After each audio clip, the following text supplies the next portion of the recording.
The views expressed in the interviews and/or commentary are solely those of the individuals providing them and do not reflect the opinions of Unforbidden Truth or its affiliates. Unforbidden Truth. Can you introduce yourself, your previous convictions, amount of time served in prison, and when you were released from prison? Unforbidden Truth. My name was 515597. I'm now Lauren Delfino again. I did 9 years. I did the first 5, and then I came back as a parole violator. The second time was a lot worse than the first time.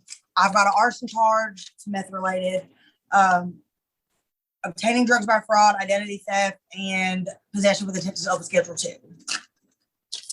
So were those all like lumped into one charge, or were they separate charges that you were convicted? They were all separate, except for the obtaining drugs by fraud and identity theft. What was your total sentence? 12 to 35. 12 years at 35%? Yeah. Okay. And how much time did you do? 9 years. What was it like after you got to prison, the first time after you were convicted and sent from the jail to the prison? It wasn't bad. It was a lot different back then. TPW was a lot more structured. And then I went to Memphis, MLCC, not West 10. And it was really not bad. The officers and inmates had a good working relationship. They'd cook for us. They all sorts of stuff. They were good to us. They respected us. We respected them. It was a really nice environment. But that was the first time. They ended up taking away MLCC and giving it to the men as a reentry program. We don't get a reentry program, but the men do. What was your overall experience like with the inmates and the staff and TPFW in the maximum security prison? This time? Yeah. It was miserable. I've never seen such blatant disregard for people. Most of us come from backgrounds where we've endured abuse and just all sorts of really not great stuff. And then to come to a prison and be treated just as bad, it does something to your mind. You're locked down. You don't get to do anything. The only thing you do there is dope. Everybody's on drugs. Everyone. The officers are just, they're miserable. They're miserable people. And they come in and they take it all out on us. And it's you don't even see us as people. That's the problem. Prison was not, going to prison was my sentence. That was my punishment for what I did. I committed a crime and my consequence was going to prison. My consequence was not going to a place and letting you abuse me. Some of us are getting out. People get out of prison every day. And the only thing you're ensuring is that we come out worse than we left, we came in. So I'm going to leave prison in worse shape than when I came in. It's not rehabilitation. When they changed TPW's name to the Deborah Johnson Rehabilitation Center, number one, DJ would be rolling over in her grave. And number two, who's being rehabilitated? The only thing I did for the last 5 years was a lot of meth, a lot of drugs. I overdosed and got yelled at and yelled at the police and then got maxed out. That's what I did in prison. I didn't learn anything. I didn't get any skills. The only thing I learned was how to be a better criminal in the future. That's what they're releasing back onto the streets, just better criminals. And they want to know why the recidivism rate is 80% in the US. That's why, because you're just breeding better criminals. How is it in a women's prison, specifically the one that you were in, when it comes to, prison politics, whether that be phone calls, visitation, contraband, gigs and segregation, and just everyday living? Well, prison politics, between us is how you feel about me is none of my business. How I feel about you is none of your business. We're just going to respect each other to our faces. It's really just like high school, but a lot faker and a lot, so just like high school, really. They don't follow policy. It's you have this policy written. You want me to follow the policy. If I don't follow it, I get to write up and go to jail. But then when I'm right and you're wrong and the policy's for me, all of a sudden, we don't do that. It's you pick and choose what policy that you want to go by. And as long as it's not for me, you don't care. You'll pin me to the wall. But as soon as you're in the wrong, them officers, they don't care. There is no right and wrong. They don't care. They do not care about us at all. Not even as people. Not all of them. There are a few good officers. There really are, you know, because I don't want to lump everybody together, but there's not a lot. And usually they get run off real quick because they treat us too well. You know, when you day in and day out, like, get called a bitch and a junkie and a crackhead, like, and this sounds so horrible, but I used to tell them, baby, you can't afford my habit in prison with your job. You couldn't afford it. You know, but that really is what it boils down to is these women come in here, they're miserable, their men are sleeping with everybody, you know, and then they see a bunch of us, and I don't care. I did 9 years in prison, and they did not steal my joy. I was happy. I woke every morning happy, laughing, giggling, running around like a fool. You know, they weren't going to take that from me. Like, you can lock me up, but you can't take my mind. And my thing is that, like, that's what they wanted. They wanted our minds. They wanted us to be completely broke down and just left on the side of the road. Like, and they wonder why people kill themselves in prison. You know, like the one girl, Michelle, she was in close custody back when close custody was in 3. This girl tied her rope to her neck, tied it to the wall, and leaned forward. When the officer got there, she tried to get the door open, and the girl up in Sergeant Pope up in the control center was asleep. She took her flashlight off and chucks it at the window. And finally, they get the door open. They get her down. Medical can't find a CPR mouthpiece. So for 30 minutes, they look for a CPR mouthpiece. Like, come on now, she's a human. Give the girl about the mouth. Who cares? Like, it's her life. And then they left her dead body on the table after, I think, dropping it. They left her dead body on the table in front of everybody in the pod like half the night. And then we've got Sosa Brown. And so I was in Max for this, but my girlfriend, Cuban, Marla Franson, she was there for the whole thing, and she don't want to talk about it. Like, it messes with her mentally, you know, but I wrote it down, so bear with me.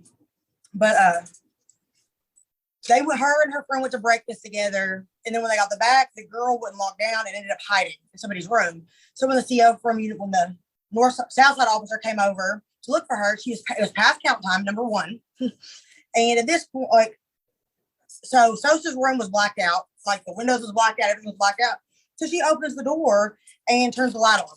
Now, my girlfriend's room was like, she was downstairs and Sosa's room was up here like this. But the way the pods are set up, you can see in each other's rooms.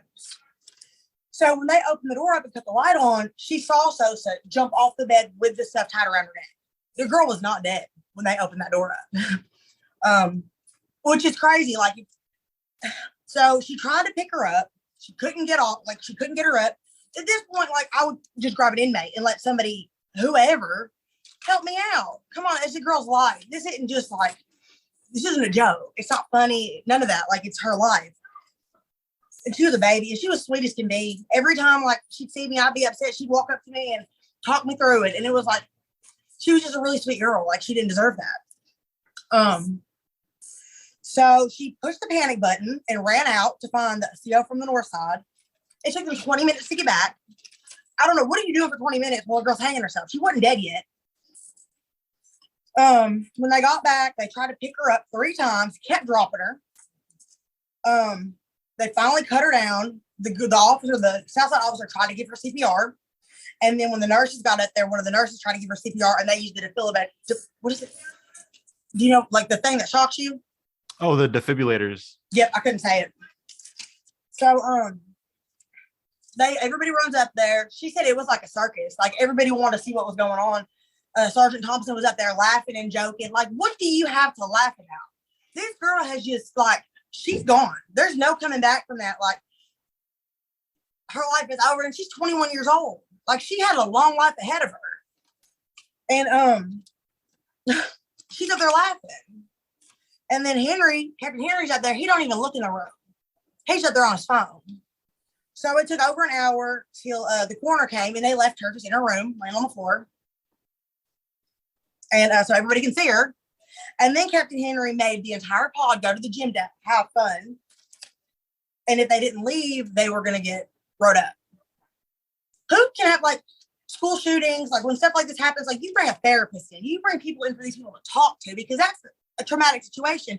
Some of these women saw her jump off this bed, saw her die, and nothing was done. They're beating on the doors. Nobody comes. Like, that's what we have to look forward to. if one of us were to like have like a medical reaction or like a seizure, like I've seen them not come for an hour. People having seizures, you know, nobody's coming to help them. I don't get it. Like they shouldn't have left her isolated in that room. She had her own issues. She had her own demons that she struggled with. And then at TPW, everybody's on the meth. And meth, it messes with your mind. It hijacks the reward system of your brain, and it makes it where the only thing that will make you feel good and feel happy is the meth. So when you don't have it, you drop, you just fall. Like you wake up the next morning feeling like I'm ready to slit my wrists, you know? And I honestly feel like that's what happened. I feel like she had everything she had going on in her head, and then she was isolated in that room because we didn't have officers, so we were locked down. You know, couldn't cook, couldn't do anything but go to our meals and take a shower. And I think it drove her nuts. When you have issues already, and you struggle with things in your mind, and all you have to do is sit in a cell and stare at four walls, that consumes you. You know, and it's just that's what they do to us. They try to break us mentally, and the fact that it happened is just, I just don't understand it. Like, I don't get it. I overdosed in 2018.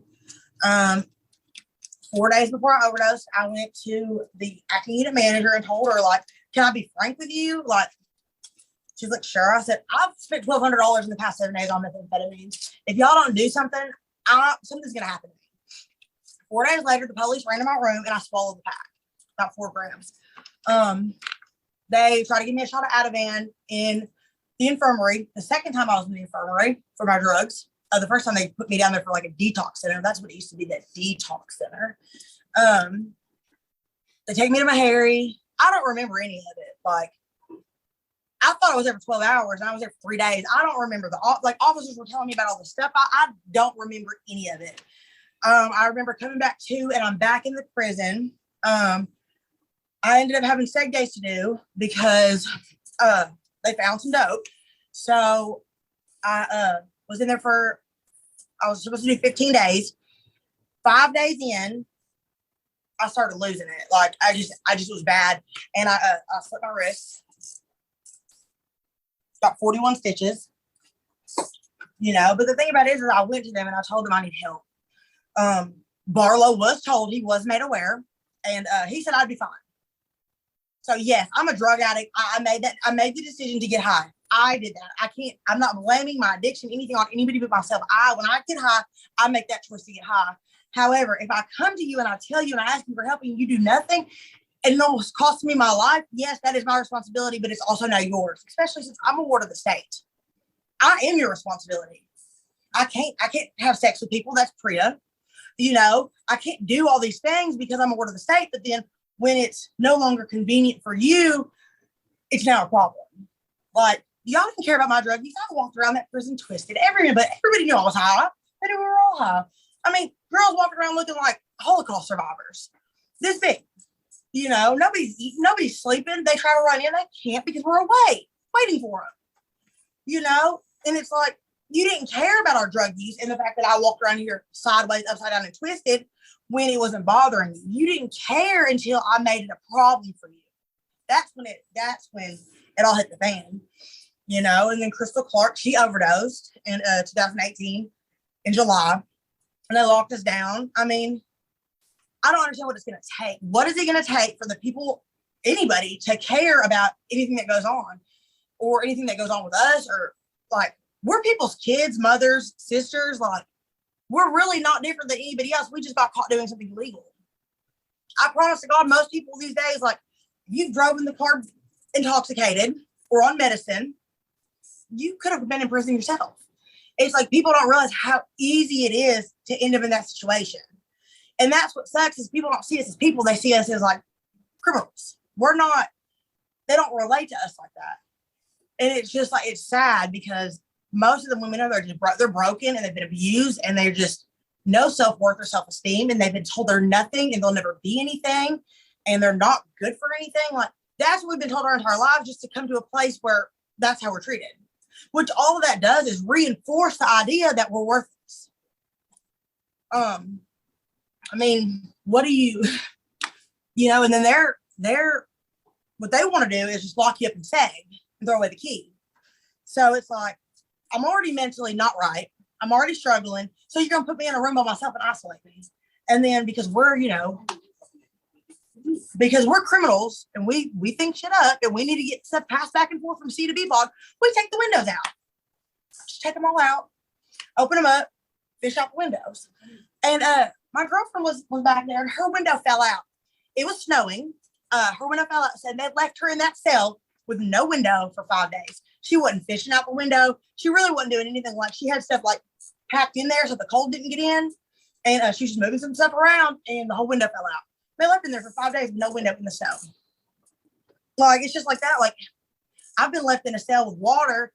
Like, the water's busted this much on the bottom, but they just leave you in the cell. It just doesn't make sense. Like, you wouldn't, if there was animals in the Humane Society being treated this way, PETA would be out front marching. There'd picket signs, they'd be throwing red paint on folks. But it's like, we are humans, we're Americans, and we're treated worse than you would animals in the Humane Society. And most of us are there for petty things, like just petty charges. Like, it's just, I don't get it. It's sad and it's sick. Like, Gloria Fisher, like, she's a real piece of work. Her and Barlow, I remember Warden Williams, she was on Warden of Treatment, and she was talking about how for Christmas, in the Christmas like thing, she apologized to us and thanked the visitors, the volunteers, because they came up with the money to get our Christmas bags, because $30,000 had come up missing from the TPW's accounts. Well, where did it go? I see Barlow has a new car out there. They're all sleeping with each other. All the officers are sleeping with each other. Like, huh? They're not professional. No, God, they couldn't even work at Walmart. Like, I don't get it. Like, I feel like they hire anybody with a pulse. If you have a pulse, you don't have to read. You don't have to write. You don't even have to speak English. But guess what? You can get a job at TDSA. Well, how are you right on in? And then you have these young ones that come in at like 18 or 19, and it's like, you can't even drink alcohol, but you can come in here and tell me what to do. And you wonder why you don't respect them. Like, because you come in here yelling and screaming and trying to, like, no. Like, I don't think you should be able to work in a prison unless you're over 25. Like, it just, where is it? Finland? Is that where it's at? Like, Finland's got hardened prison, and they've got another maximum security prison. And they're smart about it. Their recidivism rate is 20% because they understand the fact that you are going to be put back in society. And so we're gonna prepare you for that. There's a reason. Like, they don't treat them. Prison is not about locking criminals up. It's about the bottom dollar. That's all it's about. So I, for the life of me, figure out, like, what am I being rehabilitated? Because I wasn't. Were you? No. They didn't give me a GED. Oh, she's trying to get in programs. She's trying to get a GED. She's trying to do all this. They wouldn't put her in classes or anything. And the job coordinator didn't like her. She said in my face, she didn't like her, so she wouldn't give her a job because she yelled at somebody, because she has mental health issues and was having a moment of psychosis and was down there in the mental health area and yelled at somebody. So she didn't like her. So how is it when it comes to, like, mental health treatment in their, mental health classes, or say someone tries to commit suicide? What's like the protocol for? Get 20 days of safe. Yeah, you get a write-up for attempted suicide. It's a write-up, sure is. So is for self-mutilation. That's also a write-up. Then you get to get stripped naked, thrown in a cell with nothing but a turtle suit. And then when they step you down from the turtle suit, I think you get pants and a t-shirt, but no undergarments. And then you'll get like a mat, like. So my Wilson did me, put me in suicide watch, and I went on suicide because I didn't. It was 3 hours later they came to my room. So told me I was on suicide because I was suicidal. She was trying to get out of a room, moved out, which they won't do that. Like, if you're into it with your roommate, you have to fight each other to get out. Or if you sell it, either way, you're getting a write-up. She was trying to get moved out of the room. And unit manager Wilson, such a joy. She was like, go back to your room. I don't care. I don't want to hear it. None of that, yada, yada, yada. And she'd already been told if she hits anybody else, she's going on max. So she's just trying to remove herself from a situation before she ends up back there 23-1. And so Wilson ends up getting her locked for PC, protective custody. And then 3 hours later, they come and get her and put her mental health seclusion because they said she's suicidal. She never once said she was suicidal. She never once said she was going to hurt herself. None of that. They used my room. I already had to take a shower. She was in her room, took a shower, all that, watching the news.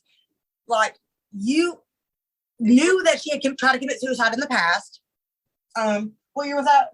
2021. She told them, if you put me in this cell, I'm going to kill myself. And they put her in the cell anyways. And next thing you know, Henry walks around and finds her hanging there and cuts her down. They send her out, put her in the butt naked room, all that, yada, yada, yada. But she told y'all she was going to do it. What if Captain Henry hadn't walked by? She'd be dead. It's just like, Wilson has used my mental health. yeah, Wilson used her mental health against her to get her because she was mad. She used to call me a junkie bitch all the time. But you junkie bitch. Grow some hair. Yeah, anything they know about you, they use against you. In mental health, they're idiots. You're not getting no help. Half of them just gossip and talk about everything anyways. Half the time, if the officer doesn't like you down there in the old school, you're not getting down there. I actually was like going through it. I had just thought I had a SAG, and I was like going through it, and Corporal Nance was the officer, and she would not let me go to mental health. She told me I wouldn't leave in the call. I said, you don't let me go right now. I'm going to make sure I'm leaving out of here right now. She told me, that's what I took a razor blade and I cut my arm. And I said, I'm going to mental health. And she said, that's not even bad. You don't even need stitches for that. I got stitches for it.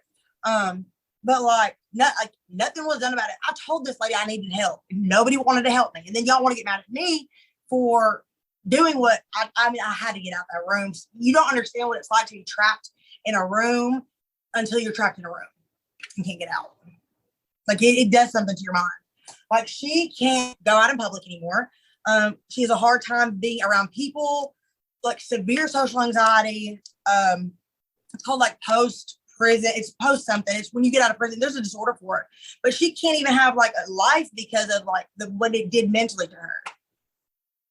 Like I have to, it's hard. It's hard when she doesn't want to leave this room. She don't even like going downstairs sometimes. Like she gets scared, you know? And sometimes I don't like leaving the room, and I'm the most social person you'll ever meet. Like I like to just everywhere.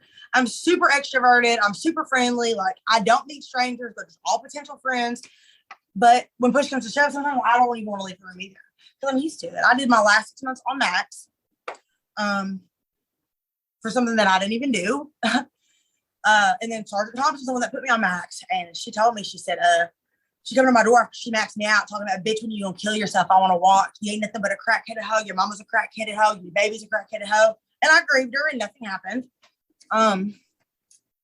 But why, what makes you like say that to somebody? You just put me on max.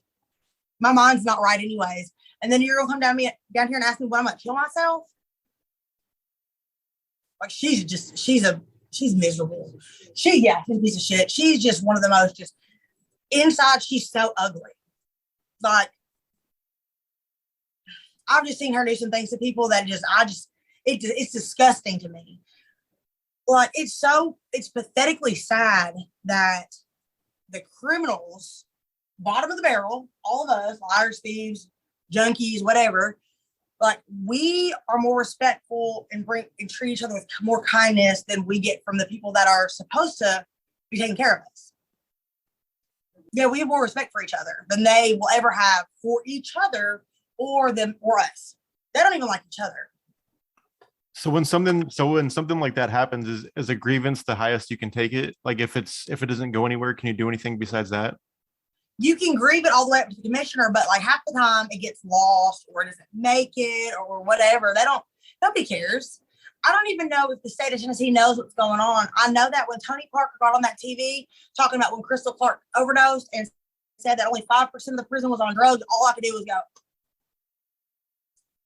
5% is there's not even 5% sober. When I'm talking about the old ladies, the young ones, the black, white, tan, it doesn't matter who you are or where you're at. Like, you got these young girls coming in here, ain't never seen meth the day before in their lives and leave out so junked out that they've sold everything they got and are coming back to prison or dying. since like I was looking, we have like groups, like a West End group and a TPW group or whatever on Facebook. And like in the past year, I can't tell you how many girls have got out and overdosed and died. Like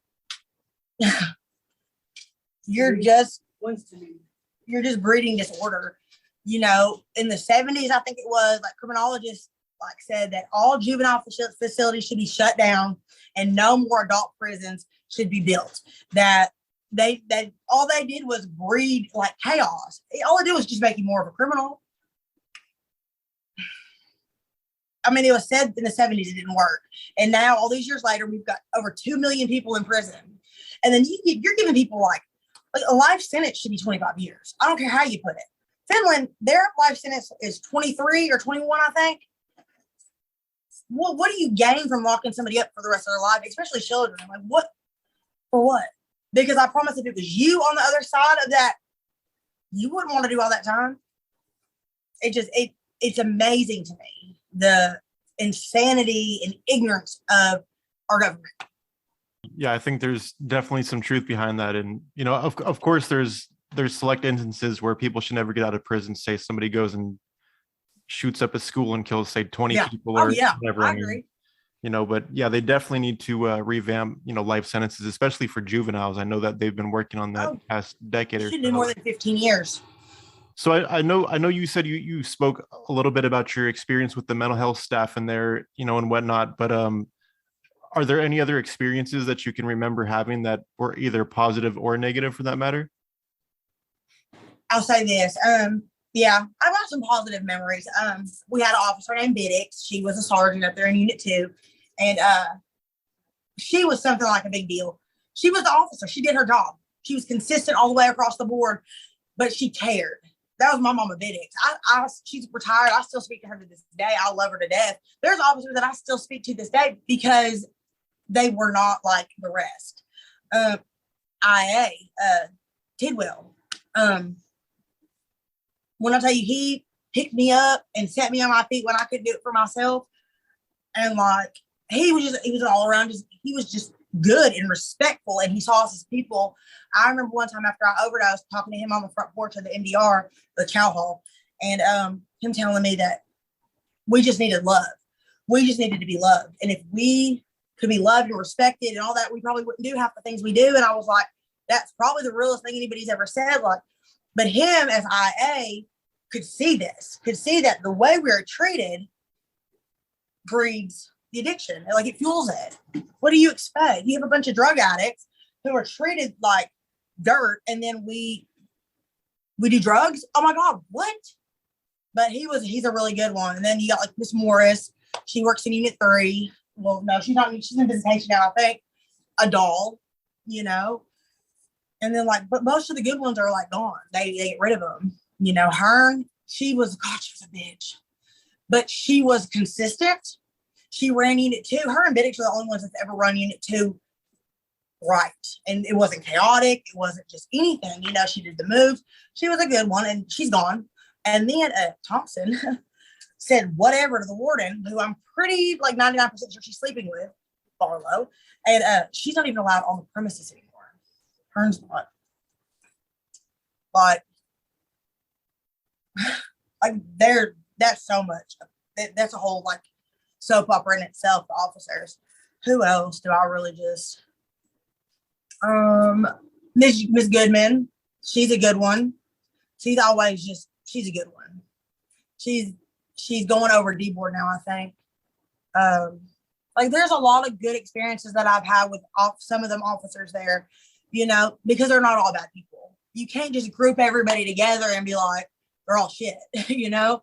A lot of them are really good people and they really do try, but the problem is the good ones are told you treat them too well. Because you treat me like a human being, it's a problem. We had one, his name was, what's his name? Enos, Sergeant Enos. And he got in trouble because one day a girl had dropped her earring on the ground outside and he was on his hands and knees helping her look for it. He told me about it later. And he told me they yelled at him for it. And he was like, you can take this uniform, you can take this badge, you can take this keys, everything. He said, but what you're not going to take from me is my humanity. And that was like, I mean, that's how people should be. In Finland, you have to go to school for like 2 years to work in their prison. Like, you have to be trained in like, abuse, trauma situations. Like, you have to be trained to deal with people with these issues. But what you got is a bunch of mentally disturbed people, officers, working with a whole bunch of mentally disturbed inmates, and it's just chaos. Like, I don't know how half of them pass psychedels. And I'm not saying it because I hate them or anything. It just is what it is. There's no, like, you can't paint a chicken yellow. Yeah, chicken is yellow. God, I'm slow sometimes. You can't paint a chicken blue and call it, something that it's not. Because it is what it is. A chicken's a chicken. A duck's a duck. It's a duck. That's what it is. I get real slow sometimes. ADHD, squirrel. But it's just, I don't get it. I don't understand it because I'm like, I have antisocial personality disorder, diagnosed sociopath, and I'm like have borderline like narcissistic disorder, personality disorder, and a bunch of slew of other ones. And I have a hard time with empathy myself. I do. But this is the thing about it is I know what's wrong with me. I know my character defects, and I work on them. So even the fact that I have a hard time being empathetic with people, I still find it in myself to stop and be like, is this rational? Is this right? Or am I thinking through the distortion? And it's like, if I can do that and I'm like clinically hooked up, then why can't you do it? And I know your issues are not as bad as mine. So when I'm able to see the sickness in something, it says a lot about what's going on, it doesn't make sense to me. I will never, there was a time in my life that I was a really shitty person. And when I went to prison the first time, I looked at myself, I didn't like what I saw. So I changed it. So who I am today, I could never treat people the way they treat us. I couldn't do it. It's disgusting. It's just, we had a STGIA Robinson, and he, at visits, when people were coming in, he pat like the young boys down so bad that you had children crying, didn't want to come visit because of how he was touching them. Complaints called downtown because he was searching them but at the same time, while he wanted to act like the police to us, it didn't matter when he was bringing pills in and getting his, stuff sucked by inmates. Talking about that Captain Henry, he's another one. He can't stand me. I can't stand him. We'll just call it a day. But I'm also I'm not getting naked for you. I ain't gonna play with myself for you, and I'm not gonna do none of that. I don't care. Write me up. I'm in jail. Cool. Don't get rid of my writing. Whatever. But it's like, that's what you want. Coming by the room at the top of the morning to see shoddy, like coming back and forth because girls are playing with themselves, getting naked and stuff, getting out of write-ups.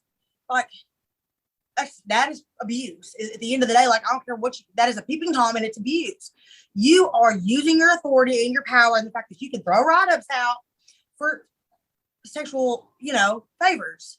He used to bring in 10 packs of lip gloss bundled up, who'd give him head or whatever else. Like, but that's the chief of security, even though he's lost it, I think 3 times because he was smoking crack. Last time they told him if he relapsed again, they were going to fire him. But he's like, he used to be not so bad. I mean, he's always been just shit, but he used to be not so bad.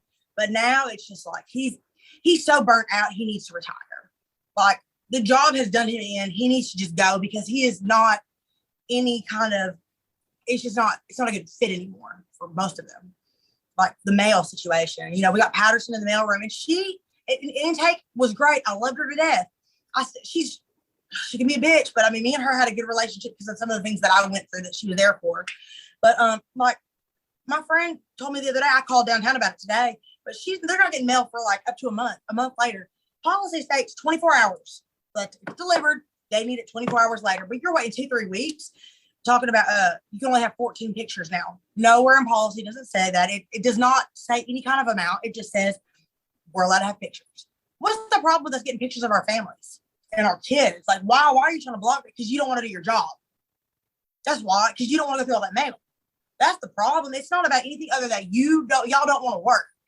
Never in my life, if I had known about this job before I became a felon, would have went to work there too. You don't have to do anything. You can. It's the laziest job ever. You don't have to do nothing but open doors. That's it. But they can't seem to do that right. They can't do 30-minute rounds, open doors, and be respectful. It's not hard. But you can go the extra mile to disrespect us, degrade us, embarrass us, make fun of us. You can do that. Oh, you'll go the extra mile if it means walking your ass to 3, which is a good, our buildings are a good distance to come up there and tell me to kill myself. You can find it in your day to do that, but you can't find it in your day to be kind to somebody. I don't get it.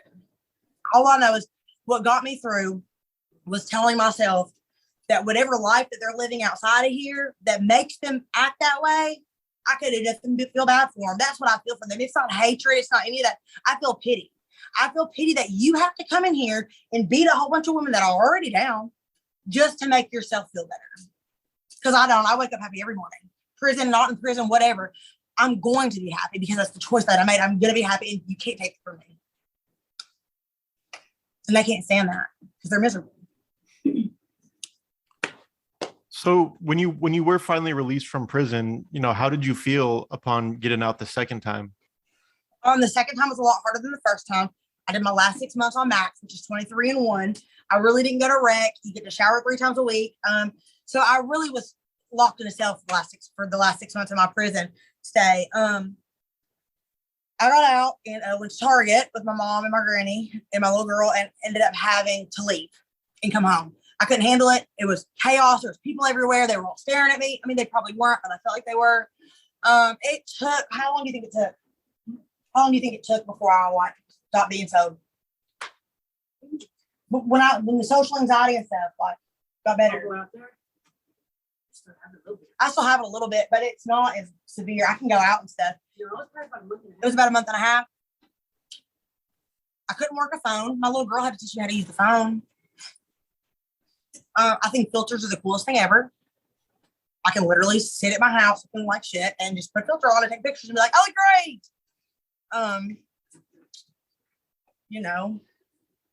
It was a lot. It was a lot of everything at once, and I just wanted to come in my room and close the door and leave me alone. What was the one thing that you missed the most, besides family being the obvious number one, while you were incarcerated? I don't know. Being able just to walk out my door when I wanted, using the bathroom by myself. I have no shame anymore.